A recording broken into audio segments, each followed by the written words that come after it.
Bom, pessoal, muito boa tarde. É com muito prazer que a gente anunciou essa parceria entre a MRS e a Binfor Brasil. E hoje eu vou falar um pouco sobre esse trabalho que a gente vem construindo dentro da ferrovia e dentro das obras de infraestrutura como um todo. Tá? A gente é uma empresa ferroviária, né? Eu vou passar um vídeo institucional aqui para vocês poderem entender um pouco do escopo e onde a gente está hoje com essa implementação do BIM e da engenharia digital como um todo. Tá?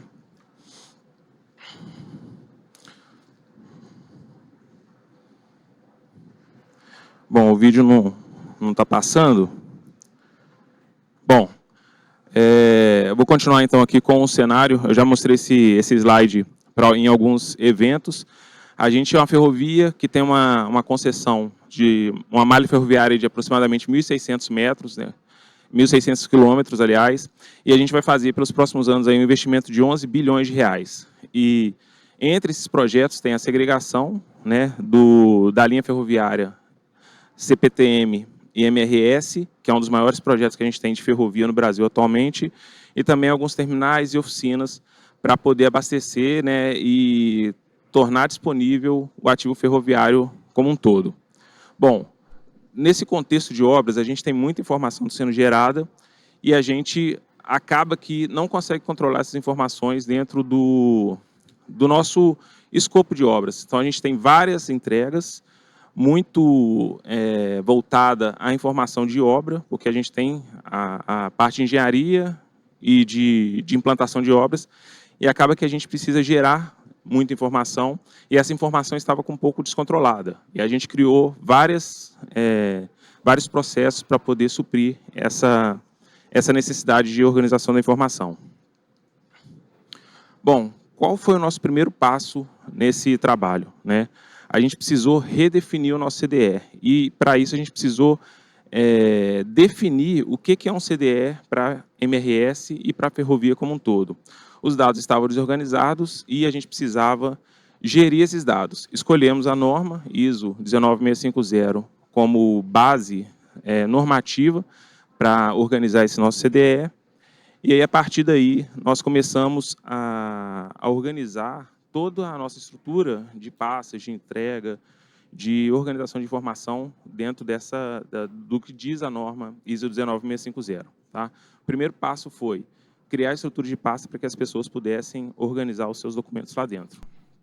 A partir daí, a gente viu o que era dado lixo, que a gente está chamando de dado lixo, e quais eram as ferramentas necessárias para que a gente transformasse esse dado lixo em dado utilizável, né, por todas as equipes, de PMO, engenharia, implantação e etc.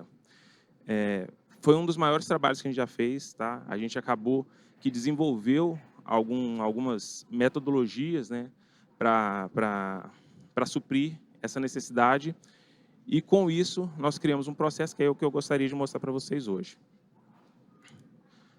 Primeiro, falando um pouco, definindo o que é interoperabilidade para a MRS. Tá? A gente, em várias palestras aqui, a gente viu que esse conceito de interoperabilidade ele foi discutido, mas para a MRS, né, a gente precisou tropicalizar esse conceito para que a gente pudesse utilizar ferramentas diferentes dentro do contexto ferroviário, que é o mais importante para nós. Então, a gente colocou que interoperabilidade para nós seria a integração desses diferentes sistemas funcionarem de forma eficiente e compreensível entre si, né, entre esses sistemas. E um outro conceito que a gente definiu foi o de digitalização. Quais informações eu preciso digitalizar para que todo mundo que esteja participando do projeto tenha acesso a esses dados, né? E aí, essas informações, muitas vezes um RDO, que é um documento para cumprir tabela na obra, em muitas das obras, a gente transformou em uma ferramenta de gestão, de planejamento e de consulta para as equipes envolvidas nas obras. Tá? Então, uma das principais mudanças foi utilizar esses documentos, essas informações como fonte de consulta. E aí, a gente definiu o que é modelado e o que a MRS precisa. Né? Muitas vezes a gente modela informação sem nenhuma necessidade para o projeto, E isso acaba pesando muito no nosso banco de dados, nos nossos, até mesmo para os nossos projetistas, para os nossos implantadores de obra, informação que não é necessária. Então, a gente definiu o que é aquilo que a gente vai precisar realmente, através de um mapa de requisitos, e definimos para que a gente vai utilizar aquela informação e quais são os dados que a MRS mais precisa. Para poder organizar toda essa estrutura de dados, a gente definiu que toda informação que a gente gerasse a partir da engenharia seria uma informação orientada aos ativos que a gente vai construir. Então, desde um pilar, desde uma caixa de passagem, desde um duto que a gente precisa construir, toda informação seja orientada àquele ativo. Então, esse conjunto de dados estruturados é todo o conjunto que a gente parte a desenvolver a partir da engenharia. Tá? E aí eu vou colocar aqui um exemplo, só para vocês poderem entender como que é essa trajetória, né, esse caminho que a informação percorre. Eu coloquei um exemplo aqui de um pilar qualquer, né, independente do que seja. A gente passa para projetista qual o dado que a gente vai precisar modelar, e a gente criou um mapa de requisitos de informação, que é um documento vivo, né, que a gente todo dia insere novas informações. Eu deixei um QR Code aqui na apresentação, para quem quiser consultar. Eu fiz um artigo falando um pouco mais em detalhe sobre esse mapa de requisitos de informação. E dentro desse mapa, além do ativo, né, de cada ativo, a gente tem uma classificação padronizada pela MRS, que aí vai dentro das normas do BIM e do AWP, para que a gente consiga empacotar esses ativos dentro da nossa engenharia e poder utilizar esses dados dentro das nossas implantações de obra. Ele está totalmente classificado dentro do contexto ferroviário e também das normas da Build Smart, do EFC, e a gente adotou o OpenBIM como o principal meio de dividir informações de projeto dentro dos nossos empreendimentos. Tá? Esse mapa de requisito ele vai gerar informação não só para o modelo, mas também para o RDO, para o nosso planejamento, para o nosso orçamento, para a nossa estimativa de CAPEX e assim por diante. Cada informação que sai desse mapa de requisito é direcionada a uma atividade que é feita dentro do nosso processo de projeto.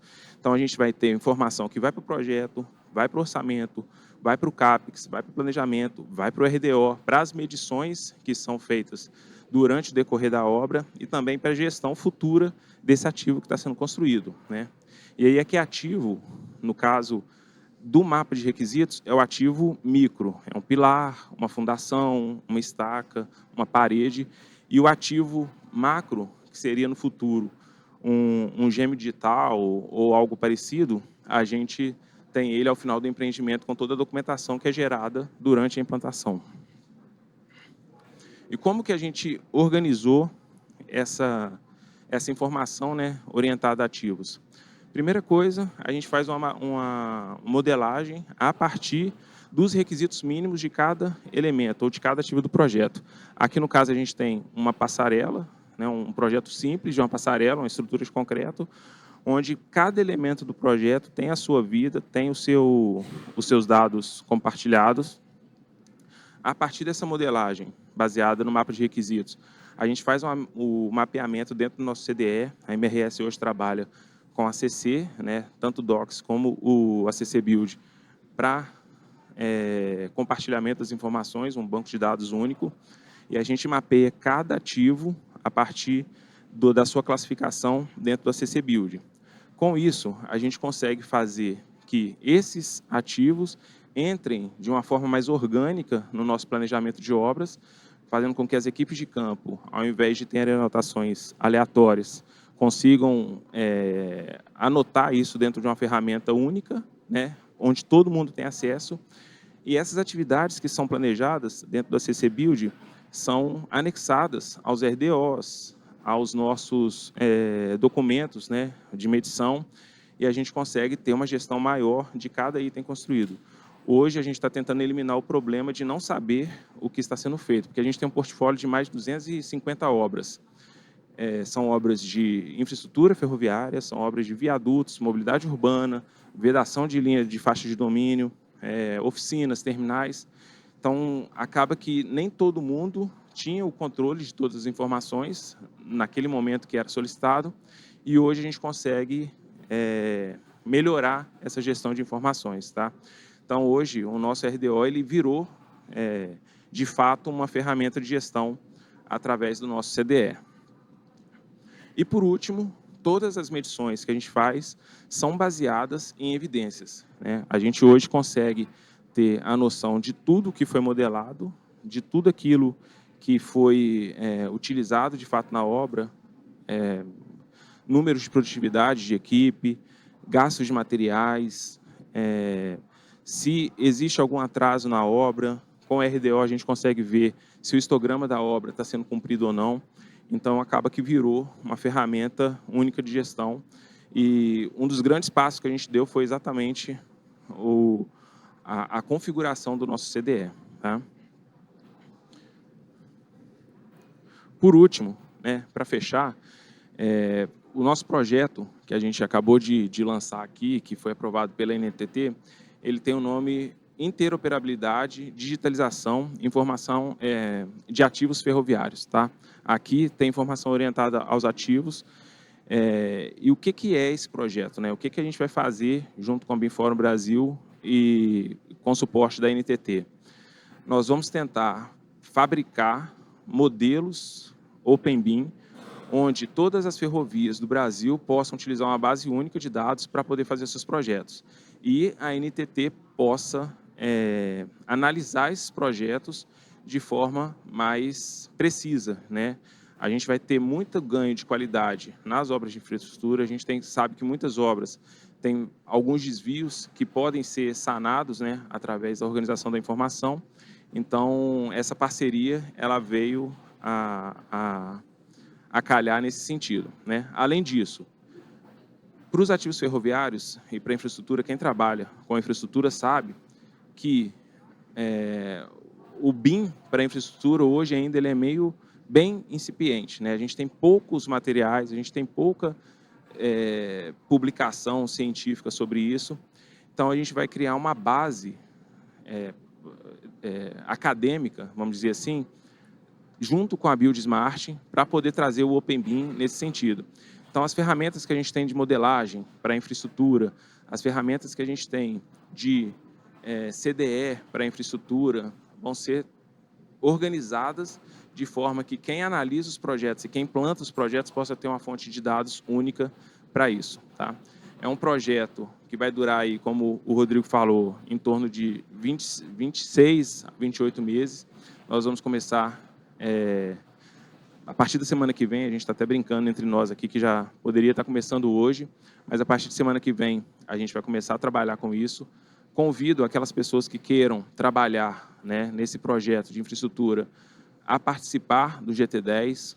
Né? A gente tem um grupo de associados para poder trabalhar junto com a gente. E para os próximos passos, a gente espera que ano que vem a gente possa vir aqui no BIMFórum Brasil novamente falar sobre os resultados desse trabalho que vai ser desenvolvido entre o ano de 2025 e 2026. Tá? Eu agradeço a atenção de todos, agradeço o BIMFórum Brasil pela oportunidade e pela parceria também. A gente, ano passado, veio aqui com a expectativa de lançar esse projeto. Não conseguimos, demorou mais um ano e agora a gente conseguiu fazer. Tá? Então, muito obrigado. Quem quiser se juntar aí ao projeto, sinta-se convidado a participar junto com a gente, tá bom? Obrigado, até a próxima.